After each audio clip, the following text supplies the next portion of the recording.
السلام عليكم، ازيكم حبايبي؟ عاملين ايه؟ رب تكونوا دايما بخير وفي احسن حال. النهارده ان شاء الله هنشتغل مع بعض ايفون بوكيت، شكله جميل جدا وبسيط. هنعرفه مع بعض خطوه خطوه. بس قبل ما نبدا مع بعض اعرفكم على نفسي. معكم سمر من قناه افكار موري. اتمنى اشتراكك معايا في القناه وتفعيل الجرس عشان يوصلك كل جديد من قناتنا، ويا ريت بقى المشاركه مع الاصدقاء والحبايب عشان يستفيدوا معانا وعشان قناتنا تكبر بيكم. يلا بينا نمشيها مع بعض خطوه خطوه ونعرف. هنشتغل بخيط متوسط السمك، فتله قطن.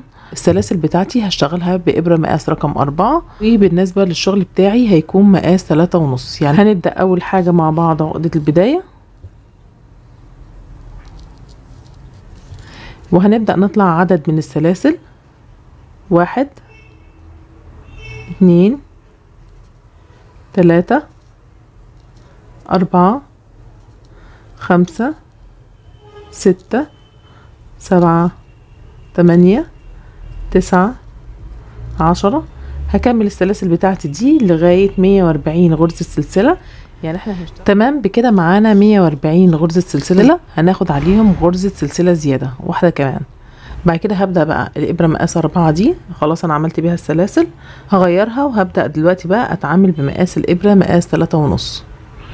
هبدأ أشتغل معايا، هنعدي أول غرزة سلسلة وهنيجي في تاني غرزة سلسلة وهلف في ظهر الشغل بتاعي كده. هنلاقي فيه في الظهر كده معانا فيه فتلة خيط اهي اللي هي ظهر السلسلة. هاخد الفتلة دي كده معايا على الإبرة واخد منها لفة خيط واطلع معايا لفتين على الإبرة. هاخد لفة خيط اقفل الاتنين مع بعض مرة واحدة غرزة حشو. بعد كده هنيجي على الغرزة اللي بعدها برضو في ظهر السلسلة كده من ورا، تمام، في الظهر كده من ورا لأن وش السلسلة هم معايا قدام. أنا بدخل في ظهرها من ورا كده واخد لفة خيط واطلع معايا لفتين على الابره كون غرزه حشو واسحب الاتنين مع بعض مره واحده. اللي بعدها ظهر الغرزه بتاعتي بناخدها بسن الابره كده واقوم اخده منها لفه خيط واكون غرزه حشو. الغرزه اللي بعدها هكون برضو فيها غرزه حشو، بعد كده برضو غرزه حشو. كل ده في ظهر السلسله بتاعتي بالفتله اللي ورا بتاعت ظهر السلسله. بكون في ظهر السلسلة بتاعتنا غرزة حشو، بيتكون معايا غرزة حشو بالشكل ده، ومعانا في نفس الوقت برضو وش السلسلة بتاعتي زي ما هي ما بتتغيرش. هكمل الصف ده كله كده بقى. كل سلسلة هتقابلني هشتغل في الظهر بتاعها هشتغل فيها غرزة حشو. الغرزة بقى معانا هنا كده في ظهر السلسلة بتاعتنا واخد منها لفة خيط واطلع اكون غرزة حشو. بكده كل غرزة قابلتني اشتغلت عليها غرزة حشو بالشكل ده. هنبدأ نطلع الدور الجديد، هاخد سلسلة والف الشغل الجنب التاني. هنبدأ نيجي هنا كده الغرزة بتاعتي في لوب امامي ولوب خلفي. احنا هندخل في اللوب الخلفي، ادخل كده في وسط الغرزة بتاعتي من راس الغرزة بتاعتنا من فوق واخد منها لفة خيط في اللوب الخلفي وهطلع فوقيها اكون فوقيها غرزة حشو. عندي لوب امامي ولوب خلفي، بدخل في اللوب الخلفي، بدخل في وسط الغرزة بتاعتي كده واخد اللوب الخلفي ورا واسيب اللوب الامامي واشتغل فيها غرزة حشو. الغرزة اللي بعدها برضو في اللوب الخلفي واخد لفة خيط واطلع اكون غرزة حشو. اللي بعدها غرزة حشو في اللوب الخلفي. يبقى انا هكون الدور ده بتاعي تاني دور معانا في اللوب الخلفي. من كل غرزة هتقابلني من غرزة الحشو اللي معانا هشتغل في اللوب الخلفي بتاعها غرزة حشو. بكده هيبقى الدور التاني معايا بالشكل ده. كل غرزة من الغرز الحشو اللي في الدور الاول هكون فوقيها بس في اللوب الخلفي غرزة حشو تاني. هكمل الدور ده كله بنفس النظام. اشتغلنا الدور التاني نفس النظام برضو، غرزة حشو فوق كل غرزة بشتغلها في اللوب الخلفي. هنيجي هنا معايا اخر غرزتين اللي قبل الاخيرة هشتغلها لوب خلفي زي ما انا بشتغل عادي خالص. اخر غرزة بقى معايا في الدور بتاعنا هندخل فيها كلها غرزة كاملة خالص واكون فوقيها غرزة حشو. بعد كده هنطلع سلسلة والف الشغل الجنب التاني. هاجي هنا كده برضو هشتغل بنفس النظام في اللوب الخلفي واكون فوقيها غرزة حشو. اللوب الخلفي برضو واكون فوقيها غرزة حشو. اللوب الخلفي واكون فوقيها غرزة حشو. كل الشغل بتاعنا بنفس النظام ده. احنا الغرزة بتاعتنا النهاردة هتشتغل كلها، كل الشكل بتاعنا هنشتغله النهاردة بغرزة الحشو، تمام. بس المختلف بس ان احنا هنشتغل في اللوب الخلفي. كل مرة اشتغل في اللوب الخلفي واكون عليه غرزة حشو وهكذا. هكمل بقى بنفس النظام ده. ابدأ الدور الجديد واشتغل في اللوب الخلفي غرزة حشو بالشكل ده معايا. هكمل بقى كله بالنظام ده لغايه لما نجيب المقاس. بالنسبه لعدد الصفوف اللي احنا اشتغلناها، احنا اشتغلنا هنا معايا الارتفاع بتاعي 17 صف. بالنسبه لمقاس المازوره معايا مقاس 7 سنتي، وبالنسبه للطول معانا 67 سنتي بالشكل ده.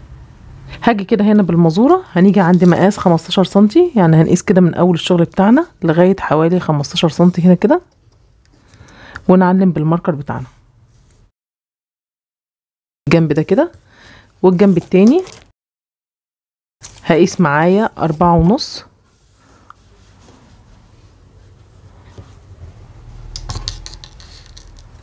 وبرضه هنعلم بالماركر. هبدأ اشتغل من الجنب ده. هنشتغل الجزئية دي زي ما احنا بنشتغل عادي خالص من الاول لغاية الماركر بتاعنا ده، غرزة الحشو بتاعتنا برضو في اللوب الخلفي زي ما احنا بنشتغل. هبدأ اخد سلسلة والف الشغل الجنب التاني، وهنيجي تاني غرزة دي معايا وادخل في اللوب الخلفي وابدأ اكون فيها غرزة حشو. اللوب الخلفي واكون غرزة حشو. هكمل لغاية ما نوصل لغاية الماركر ونوقف.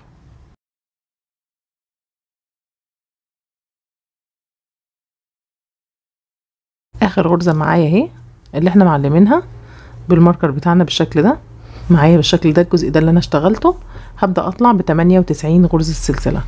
1 2 3 4 كده اشتغلنا 98 غرزة سلسلة بالشكل ده كده معايا. هنبدأ نيجي هنا كده على الجنب التاني مكان ما انا معلمة العلامة بالماركر هنا بقى كده، هندخل في الغرزة دي في اللوب الخلفي زي ما احنا متفقين مع بعض، وابدأ اخد منها لفة خيط واطلع اكون فيها غرزة حشو. باخد لفة خيط اقفل الاتنين مع بعض مرة واحدة. الغرزة اللي بعدها برضو اللوب الخلفي، وهشتغل برضو بقية الصف بتاعي ده كده برضو غرزة حشو في اللوب الخلفي من الشغل. بكده خلصت الصف ده كمان. هطلع سلسلة والف الشغل الجنب التاني، وهبدأ ادخل في بسيب الاولانية عشان دي ارتفاع السلسلة معايا، وبدخل في تاني واحدة وباخد منها لفة خيط واكون غرزة حشو، والغرزة اللي بعدها برضو في اللوب الخلفي واشتغل غرزة حشو.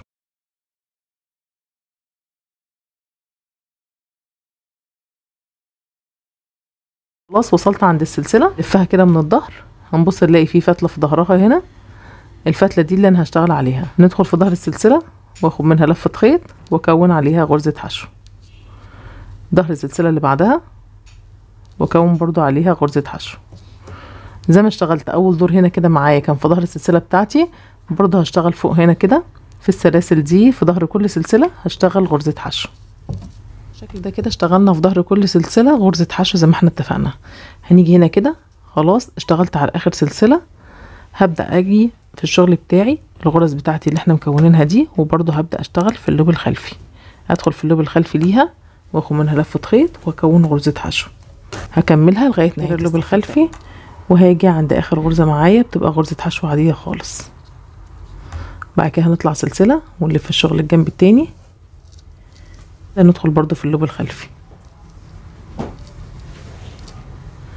وهكذا. هكمل برضو الشغل بتاعنا بنفس النظام. امشي على كل غرزة تقابلني هنشتغل عليها غرزة حشو. بالنسبة لغرزة السلسلة بتاعتي كل غرزة حشو فيها هشتغل برضو في اللوب الخلفي ليها غرزة حشو. دور زي اللي انا اشتغلتهم من تحت هنا كده بالظبط، نفس المقاس اللي انا اشتغلته من تحت هو هشتغله تاني كده بالشكل ده. اشتغلنا عدد الصفوف فوق نفس عدد الصفوف اللي احنا اشتغلناها تحت 17 دور بالشكل ده. هنيجي هنا كده اخر الدور معايا قفلنا الدور، هناخد غرزة سلسلة واسيب فتلة خيط كده معايا، وهبدأ نقص الخيط بتاعنا. نبدأ نسحب بقى الخيط بتاعنا كده بالإبرة، ونبدأ بقى نوصل الخيط بتاعنا بإبرة التنظيف. انا هنا كنت لما جينا قسنا مقاس 15 سنتي كانوا معايا عددهم 32 غرزة سلسلة. هنعد من على الطرف ده 32 غرزة سلسلة، ومن على الطرف التاني برضو 32 غرزة سلسلة كده. هنا كده هنعلم بالماركر عند الغرزة دي الغرزة رقم 32 معايا، عند الغرزة رقم 32، وهبدأ اعلم بالماركر بتاعي. هبدأ بقى الف الشغل بتاعي عشان انا هشتغل الخيط معايا موصول من على الطرف ده. هبدأ اشتغل من تحت. انا هبدأ اتني الجنب ده كده واتني الجنب التاني كده عليه في المقابل بتاعه، بحيث ان انا عايزة امسك الطرفين دول كده مع بعض. انا هنا الخيط موصول معايا في الجنب ده، هبدأ اجي بقى هنا كده هوصل بالابرة بتاعتي في اول غرزة معايا من هنا في الطرف ده، واجي هنا كده من هنا غرزة كاملة، ومن هنا اللي هي اللفة بتاعة الخيط لفتلة واحدة بس الامامية، من هنا باخدها غرزة كاملة بالشكل دوت. الجنب التاني باخد منه اللوب اللي هو الامامي من ناحيتي انا هنا كده، واسحب الخيط بتاعي.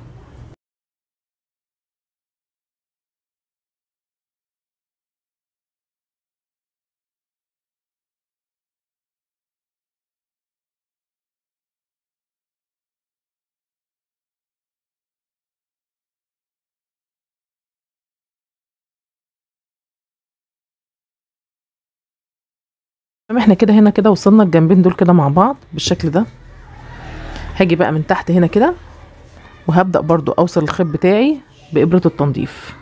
هندخل كده بالإبرة وهبدأ بقى اخيط برضو بنفس النظام، هخيط بس من تحت هنا كده وابدأ اوصل الخيط بتاعي. هبدأ اعقد عقدة كده من تحت وابدأ اخد كل غرزة مقابل الغرزة اللي قدامها واسحب الخيط بالشكل ده. هبدأ اثبت واقفل الشكل بتاعي من تحت، ويبقى دي اللي هي الحتة اللي من تحت دي هتبقى دي ارضية الموبايل فيها.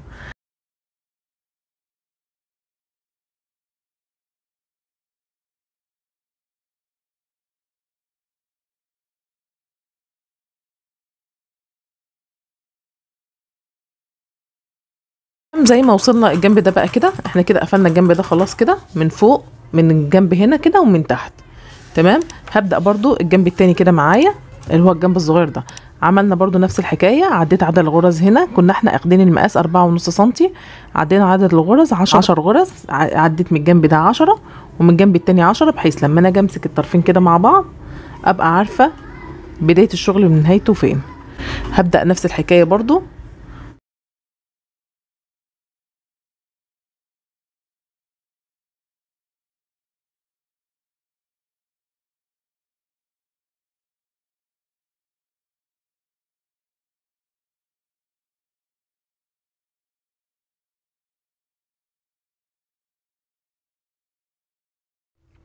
تمام بالشكل ده خلاص احنا قفلنا الشكل بتاعنا اهو من هنا الحته دي.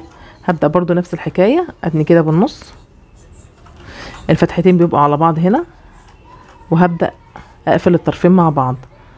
همشي الخيط بتاعي كده زجزاج كده من الجنب ده، همشيها زي زجزاج لغايه لما اوصل عند الطرف بتاع الشغل بتاعي، عشان ابدا من بدايه الشغل هقفل الجنب ده. زي ما قفلنا الجنب التاني برضو هنقفل نفس الحكايه هنا برضو، الجنبين مقابلين لبعض. هنيجي نقلب بقى الشكل بتاعنا بالشكل ده كده،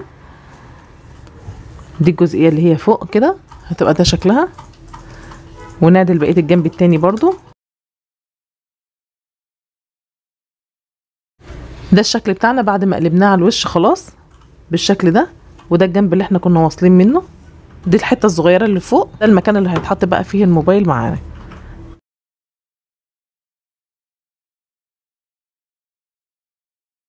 وبكده خلصت الفكره بتاعتنا النهارده. يا رب تكون نالت اعجابكم وتكون سهله وبسيطه عليكم. ما تنسونيش باللايك والاشتراك وتفعيل الجرس عشان يوصلكم كل جديد من قناتنا، ويا ريت المشاركه مع الاصدقاء والحبايب عشان يستفيدوا معانا وعشان قناتنا تكبر بيكم. كان معاكم سمر من قناه افكار موري، مع السلامه.